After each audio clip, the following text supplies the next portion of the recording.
Hello बच्चों, let's read this question. So this question says experimental study of photoelectric effect shows that statement first is photocurrent is proportional to intensity of light. Statement second is saturation current is proportional to intensity of light. Statement third is photo emission occurs only at a frequency greater than threshold frequency. Statement fourth is photo emission is a instantaneous process. Okay, so the correct statements are okay. A is first and second statement, B is first, second and third, C is first third and fourth and D is first second third and fourth. Okay, तो चलिए बच्चों अब हम इस question को start करते हैं। तो देखिए बच्चों, इस क्वेश्चन का की कॉन्सेप्ट आप क्या लिख सकते हैं। The key concept of this question is, इस क्वेश्चन में देखिए, इस क्वेश्चन में हमें क्या बताना है कि हमें फोटो इलेक्ट्रिक इफेक्ट की स्टडी से हमें क्या पता चलता है। ओके, तो we can write down that the key concept of this question is our photo electric effect. Okay, photo electric effect क्या हो जाएगा आपका, इस क्वेश्चन का आपका की कॉन्सेप्ट हो जाएगा। ओके, तो देखिए बच्चों, फोटो इलेक्ट्रिक इफेक्ट होता क्या है। फोटो इलेक्ट्रिक इफेक्ट क्या होता है आपका, जब क्या होता है कोई फोटोन आपका क्या करता है, वो फोटोन जिसकी फ्रीक्वेंसी क्या होती है, जिसकी frequency energy H C by lambda है, किसी क्या करता है मेटल सरफेस पर क्या करता है फॉलो करता है।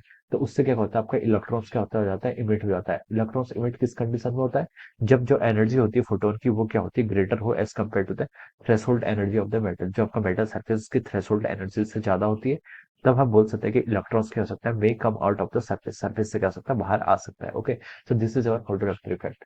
अब देखिए क्वेश्चन में बोला कि experimental study of photo electric effect shows that first statement में क्या बोला है कि जो आपकी फोटो करंट है it is proportional to intensity of the light. जो आपकी फोटो करंट है ये क्या इंटेंसिटी ऑफ लाइट के प्रोपोर्शनल। ओके, तो ये स्टेटमेंट क्या आपका ट्रू है। कैसे ट्रू है, देखिए अगर क्या होता है आपका किसी इंटेंसिटी होता है, क्या इंटेंसिटी होता है आपका amount of energy following per unit area per unit time. Okay, तो अगर आपकी इंटेंसिटी ज्यादा होगी, इंटेंसिटी ज्यादा होने का मतलब यह है कि आपका क्या होंगे, आपके जो इंटेंसिटी ज्यादा होगी, इंटेंसिटी जाने का होने का मतलब कि आपकी एनर्जी ज्यादा होगी। एनर्जी ज्यादा होगी तो देखिए क्या होगा, जो आपके फोटो करेंस है यानी कि आपके large number of photo electrons क्या होंगे एमिट होंगे। ओके, लेकिन large number of photo electrons भी आपके तभी एमिट होंगे जब जो आपकी लाइट है, जो आपकी लाइट है जिसकी क्या होनी चाहिए एनर्जी क्या होनी चाहिए, उसके मेटल के वर्क फंक्शन से ज्यादा होनी चाहिए। अगर वर्क फंक्शन से ज्यादा नहीं है फिर तो आपके इलेक्ट्रॉन्स ही एमिट नहीं होंगे, फोटो इलेक्ट्रॉन ही एमिट नहीं होंगे, तो फोटो करंट भी नहीं होगी। ओके, लेकिन अगर आपके जो आपके इलेक्ट्रॉन्स है, अगर आपके फोटोन्स है, अगर आपके फोटोन्स की संख्या ज्यादा है तो उससे क्या होता है आपके फोटो करंट पर भी क्या पड़ता है, इफेक्ट पड़ता है। ओके, तो स्टेटमेंट फर्स्ट क्या हो जाएगा आपका ट्रू हो जाएगा।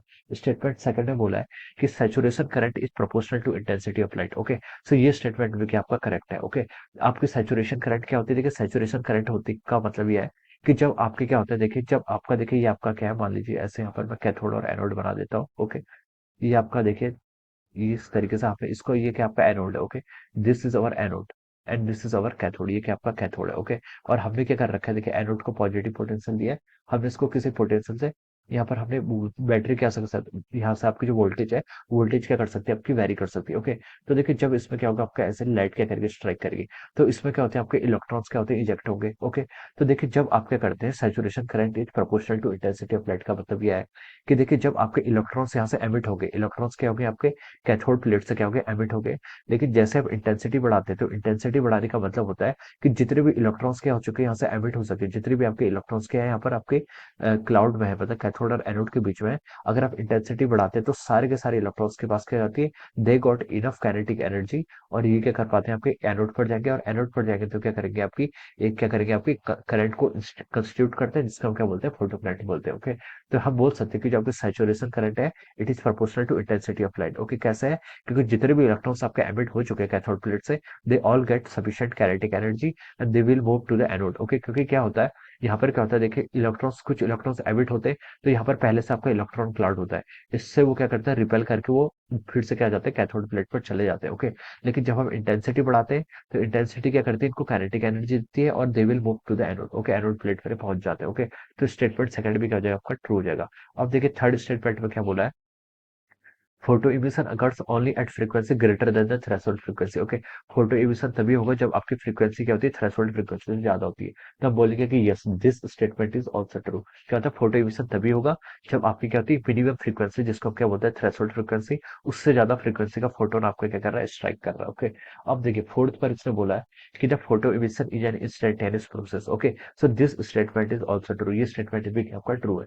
जो आपका फोटो इमिशन होता है वो क्या होता है आपका इंस्टेंटेनियस प्रोसेस होता है। ओके, जैसे ही फोटोन क्या करता है, स्ट्राइक करता है मेटल सरफेस पे, इलेक्ट्रॉन्स क्या करता है, उस फोटोन की एनर्जी को क्या करता है, गेन करता है। उसके तुरंत बाद वो क्या हो जाता है, निकल जाता है। उसके उसके तुरंत बाद क्या हो जाता है, वो निकल जाता है। उसमें यहाँ पर कोई ऐसी टाइम लैगिंग वाली प्रोसेस नहीं होती। ओके, तो देखिए इसके करस्पॉन्डिंग आपके इस चारों ही स्टेटमेंट क्या आपके करेक्ट है। ओके, चारों स्टेटमेंट क्या करेक्ट है। और आपसे क्वेश्चन में क्या बोला था कि the correct statement is okay, तो हम लिख सकते हैं कि यहाँ पर इसके करस्पॉन्डिंग क्या हो जाएगा, जो आपका ऑप्शन डी है, ऑप्शन डी क्या हो जाएगा यहाँ पर आपका करेक्ट हो जाएगा। Okay, so we can say that option D is the correct answer of this question. Okay, option D क्या हो जाएगा, इसका आपका correct answer हो जाएगा। So I hope you all understood this concept. All the best and thank you so much.